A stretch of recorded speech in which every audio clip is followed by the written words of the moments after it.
आज न्यू ज्योती बेथनी रुंदे या शाळेवर इंग्लिश स्कूलवर आम्ही आलो आहे। या इंग्लिश स्कूलमध्ये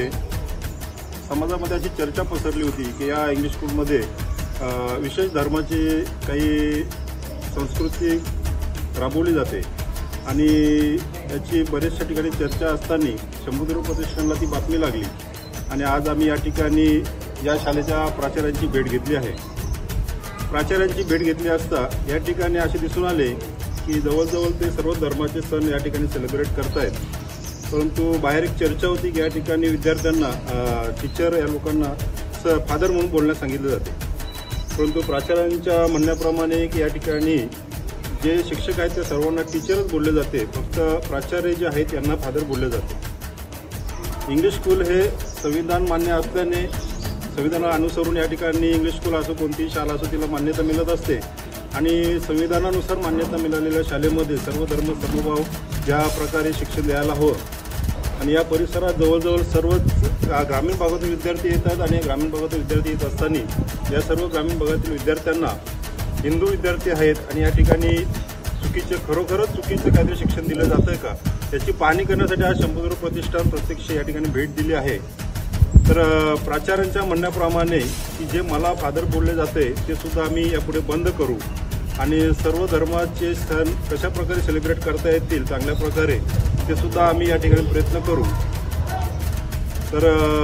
या सूचनाप्रमाणे ज्या ज्या सूचना आम्ही आज या शाळेला सुचवल्या आहेत त्या सर्व सूचना प्राचार्यांनी मान्य केल्या आहेत आणि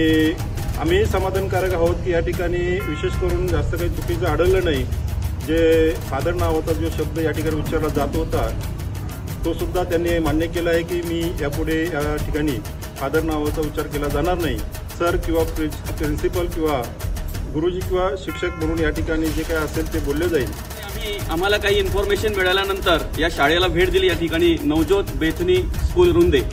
खरं तर आम्हाला असं समजलं होतं किंवा माहिती झालं होतं की या ठिकाणी टीचर जे शिक्षक आहेत त्यांना फादर बोलायला लावलं जात आहे, परंतु आम्ही ज्या वेळेला प्रत्यक्ष प्रिन्सिपल यांना भेटलो त्यावेळेला त्यांनी सांगितलं की टीचर किंवा शिक्षकांना कुठल्याही प्रकारे फादर बोलायचं आम्ही सांगत नाही, तर फक्त या ठिकाणी जे प्रिन्सिपल आहेत मुख्याध्यापक त्यांना फक्त फादर या नावाने बोललं जातंय। पण त्यांनीही ते मान्य केले की यापुढे आता कोणीही या ठिकाणी फादर बोलणार नाही, जेणेकरून आम्ही टीचर किंवा सर कशा पद्धतीने विद्यार्थी बोलतील यासाठी प्रयत्न करू आणि याच उद्देशाने आम्ही या ठिकाणी आलेलो। खरं तर आपल्या मुलांवर चांगल्या प्रकारे धर्मसंस्कार व्हायला हवेत, इतर धर्माचे कुठल्याही प्रकारचे संस्कार व्हायला नकोत।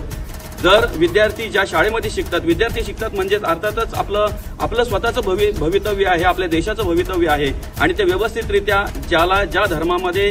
मान्यता आहे किंवा ज्या धर्मामध्ये ज्याचा जन्म झालेला आहे त्यांनी त्या धर्माची संस्कृती जपावं या उद्देशाने आपण या ठिकाणी यांना भेट दिलेली आहे आणि त्या पद्धतीने सगळ्या प्रकारच्या संस्कृतीचा आणि संस्कारांचा विचार करून यापुढे हे कार्य करणार आहेत, अशा प्रकारे प्रिन्सिपल यांनी आम्हाला माहिती दिलेली आहे। धन्यवाद।